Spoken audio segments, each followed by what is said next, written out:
ಶ್ರೀಮತಿ ಪಾರ್ವತಿ ಅವರು ಒಂದು ಅರ್ಜಿ ಕೊಟ್ಟಿದ್ದಾರೆ. ತಿರ್ಗಾ ಮೂಡ ಅವರು ಅವ್ರಿಗೆ ಅರ್ಥ ಆಗಿದೆ ನಾವು ತಪ್ಪು ಮಾಡಿದ್ದೀವಿ ಅಂತ, ಸೊ ಬಂದು ರಿಕ್ವೆಸ್ಟ್ ಮಾಡಿದ್ದಾರೆ. ಇಬ್ರು MUDA and Parvathi both have entered to an memorandum of understanding that ಇಲ್ಲ ಆಯ್ತು ನಾವು ನಿಮಗೆ 50-50 ಇಲ್ಲ ನನಗೆ ಇಷ್ಟೇ ಕೊಡಿ ಅಂತ ಅವ್ರು ಕೇಳ್ಕೊಂಡಿದ್ರು. ಇಲ್ಲ ಕೊಡಕ್ಕಾಗಲ್ಲ ತಾಯಿ, ದಯವಿಟ್ಟು 50-50 ಸ್ವೀಕಾರ ಮಾಡಿ ಅಂತ ಹೇಳಿ ಮೂಡ ಅವರ ರಿಕ್ವೆಸ್ಟ್ ಮೇಲೆ she has relinquished the property to ಮೂಡ.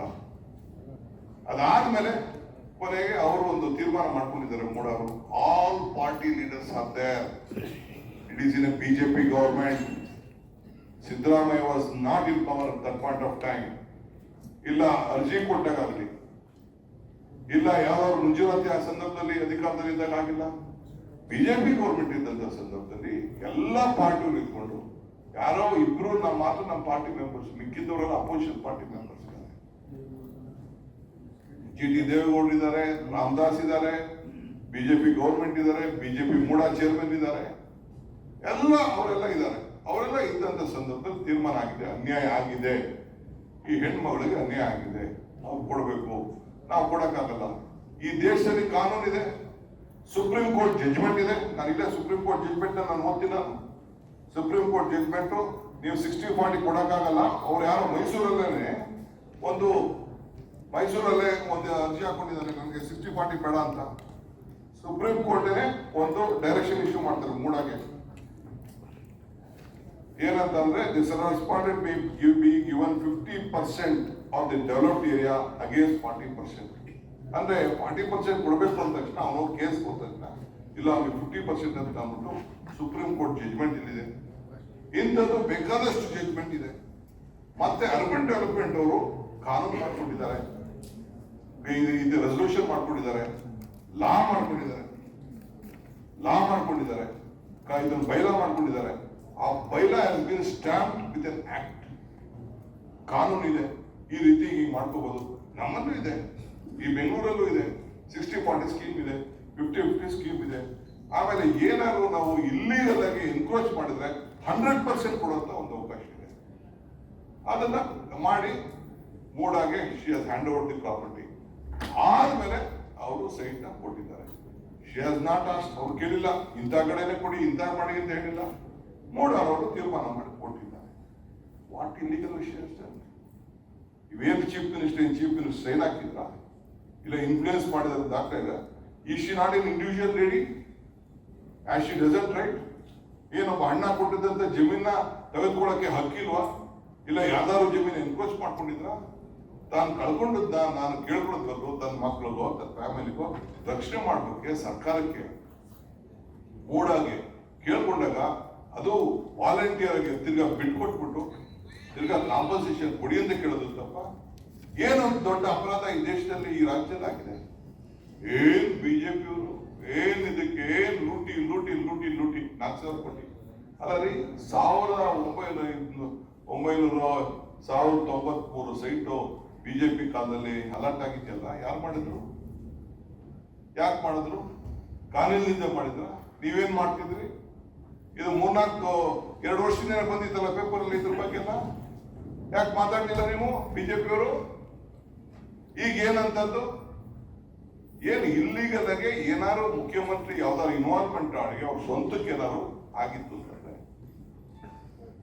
ಈ ರಾಜ್ಯದಲ್ಲಿ ಎಷ್ಟು ಇಂತಹ ಘಟನೆಗಳು ನಡೆದಿದೆ? ಏನಾದ್ರು ಅಕ್ವಿಷನ್ ಮಾಡ್ಕೊಂಡಿದ್ದಾರೆ. ಇಫ್ ದಿ ಬಿಡಿ ಹ್ಯಾಸ್ ಇದು ಮೂಡ ಹ್ಯಾಸ್ ಅಕ್ವೈರ್ಡ್ ಇಟ್, ಅದು ಬೇರೆ ವಿಚಾರ.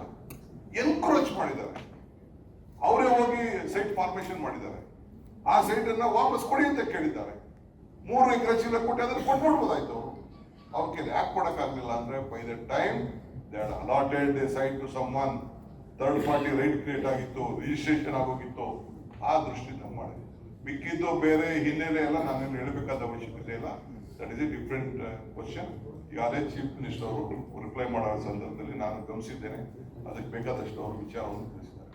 ಸೊ ಇಂಥ ಕೇಸ್ಗೆ ರಾಂಗ್ ಕೇಸ್ಗೆ ಮಾಡ್ಬಿಟ್ಟು ಅಲ್ಲ ರೀ, ಒಂದು ಹೆಣ್ಮಗಳು ಅಣ್ಣ ಕೊಟ್ಟಿದ್ದ ಆಸ್ತಿನ ತಿರ್ಗಾ ಯಾರಕ್ಕೆ ಹೊಡ್ಕೊಂಡು ಹೋಗ್ಬಿಟ್ರು ಸರ್ಕಾರದವರು ಮೂಡವರು ಅಂತ ಕೇಳ್ಕೊಂಡು ಆಲ್ರೆಡಿ ಜಾಗ ಮಾಡ್ಕೊಂಡ್ರೆ ಪಾಪ ಒಬ್ಬ ರಾಜ್ಯದ ಮುಖ್ಯಮಂತ್ರಿನ ನೀವು ಬದಲಾವಣೆ ಮಾಡಬೇಕು, ಸರ್ಕಾರನೇ ತೆಗಿಬೇಕು. ಈ ದೇಶದ 136 ಸೀಟ್ ಕೊಟ್ಟಂತ ಜನತೆಗೆ, ಕನ್ನಡ ನಾಡಿನ ಜನತೆಗೆ ಆಶೀರ್ವಾದ ಮಾಡಿದಂತ ಈ ಒಂದು ಸರ್ಕಾರನ ತೆಗಿಬೇಕು ಅಂತ ಹೊರಟಿದ್ದೀರಲ್ಲ, ದಿಸ್ ಇಸ್ ನಾಟ್ ಪಾಸಿಬಲ್. ಇದು ಸಾಧ್ಯ ಇಲ್ಲ. ಇದು ನಮ್ಮ ಸರ್ಕಾರ ಜನರ ಆಶೀರ್ವಾದವನ್ನು ಪಡ್ಕೊಂಡಿದೆ. ಅದಕ್ಕೆ ಇವತ್ತು ಕೂತ್ಕೊಂಡು ನಾವು ವ್ಯಾಪಕವಾಗಿ ನಾವು ಚರ್ಚೆ ಮಾಡಿದ್ದೇವೆ. ಇಲ್ಲಿ ಬೇಕಾದಷ್ಟು ನಿಮ್ಗೆ ಒಂದು ಡೀಟೇಲ್ ಇದನ್ನು ಕೂಡ ನಾವು ತಿಳಿಸ್ತೇವೆ. ನಾನೇನು ಅಬ್ರಾಹಂ ಬಗ್ಗೆ ನನ್ನ ಮೇಲೆ ಕೇಸು, ಯಡಿಯೂರಪ್ಪ ಮೇಲೆ ಕೇಸು, ಬೇರೆ ಬೇರೆ ಪಾರ್ಟಿ ಲೀಡರ್ಸ್ ಮೇಲೆ ಕೇಸು, ಎಲ್ಲರ ಮೇಲೆ ಕೇಸ್ ಆಗಿದೆ. ಎಷ್ಟು ಜಡ್ಜ್ಮೆಂಟ್ಗಳು ಬಂದಿದೆ ಅವರ ವಿರುದ್ಧವಾಗಿ. ಯಾರು ಬೇಕಾದಷ್ಟು ಕಂಪ್ಲೇಂಟ್ ಎಲ್ಲ ಕೊಟ್ಟಿದ್ದಾರೆ. ಏನಾದ್ರು ಒಂದು ಸಣ್ಣ ಪೇಪರ್ ಅಲ್ಲಿ ಈ ರಾಜ್ಯದ ಮುಖ್ಯಮಂತ್ರಿಗಳು ಯಾವ್ದಾದ್ರು ಇನ್ಫ್ಲೂಯೆನ್ಸ್ ಮಾಡಿದ್ದಾರೆ ಅಂತ ಏನಾದ್ರು ಇತ್ತು ಅಂತಂದ್ರೆ yes you are right, okay, there is nothing. ಹೋಗಿ ಆಯ್ತು, ಪಾರ್ವತಿ ಅವರು ಇಂಥ ಜಾಗದಲ್ಲಿ ಸೈಟ್ ಕೊಡೋದು ಏನಾದ್ರು ಕೇಳ್ತಾರೆ? Why did mood have an agreement with her?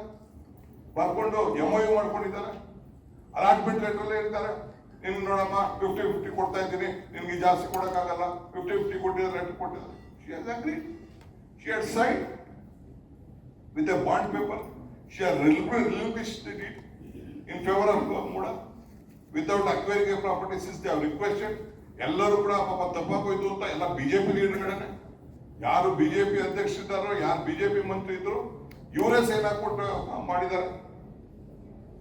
ಅಂತ ಸಂದರ್ಭದಲ್ಲಿ ಇವತ್ತು ಇದನ್ನ ದೊಡ್ಡ ಅಪರಾಧ ಮಾಡ್ಬಿಟ್ಟು ಏನೋ ಹೊಡೆದ್ಬಿಟ್ಟಿದ್ದಾರೆ ಅಂತ ಹೇಳಿದ್ರೆ ಯಾರು ಹೋಗ್ತಾ ಇದ್ದಾರೆ? ಸೊ ಇವತ್ತು ನಾವು ನಮ್ಮ ಗೌರವಾನ್ವಿತ ರಾಜ್ಯಪಾಲರು ಏನು ನಮಗೆ ಒಂದು ಶೋಕಾಸ್ ನೋಟಿಸ್ ಅನ್ನ ಮುಖ್ಯಮಂತ್ರಿ ಕೊಟ್ಟಿದ್ದಾರೆ, ಇದ್ರ ಬಗ್ಗೆ ನಾವು ವ್ಯಾಪಕವಾಗಿ ಚರ್ಚೆ ಮಾಡಿದ್ದೇವೆ. ಸೊ ಒಂದೇ ಒಂದು ಮತ್ತೆ ಹೇಳ್ತೀನಿ, 26ನೇ ತಾರೀಕು ಅಬ್ರಾಹಂ ಲೆಟರ್ ಬರ್ತದೆ. ಚೀಫ್ ಸೆಕ್ರೆಟರಿ ಅವರು ರಿಪೋರ್ಟ್ ಮಾಡ್ತಾರೆ. ತಿರ್ಗಾ ಅದೇ within few minutes show cause notice ಬರ್ತದೆ. ಇದು ಪ್ರಜಾಪ್ರಭುತ್ವ ಸರಿ ಇಲ್ಲ. ಸೊ ಅದಕ್ಕೆ ನಾವು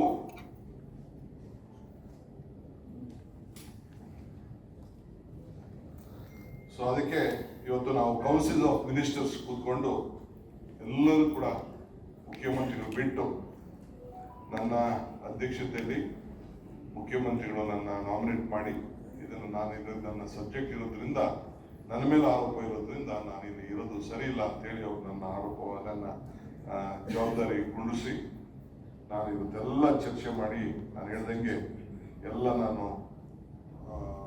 ಪರಿಶೀಲನೆ ಮಾಡಿದ್ದೇವೆ.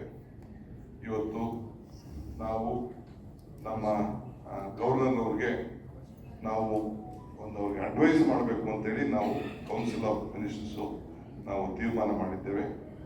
ಒಂದು ನಾನು ಹೇಳ್ತೇನೆ, therefore the council of ministers for all the aforesaid facts and reason strongly advise the honorable governor to withdraw the notice dated 26/7/2004 issued by the honorable governor to the honorable chief minister based on the petition and addendum dated 26/7/2004 from by one Shri D.J. Abraham, and to proceed forward to reject the said application for sanction by denying the previous approval and sanction as requested by the petitioner Abraham. So ಹಂಗೆ ನಾವು ಇವತ್ತು ಅವರು ಏನು petition ಕೊಟ್ಟಿದ್ದಾರೆ ಇದನ್ನ reject ಮಾಡಬೇಕು.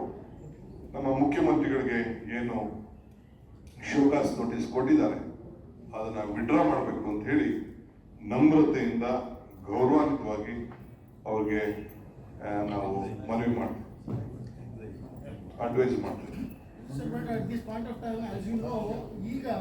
ಹೆಚ್ಚಿನ ವಿಡಿಯೋಗಳಿಗೆ ಪ್ರತಿಧ್ವನಿ YouTube channel subscribe ಮಾಡಿ, ಬೆಲ್ ಐಕಾನ್ ಕ್ಲಿಕ್ ಮಾಡಿ.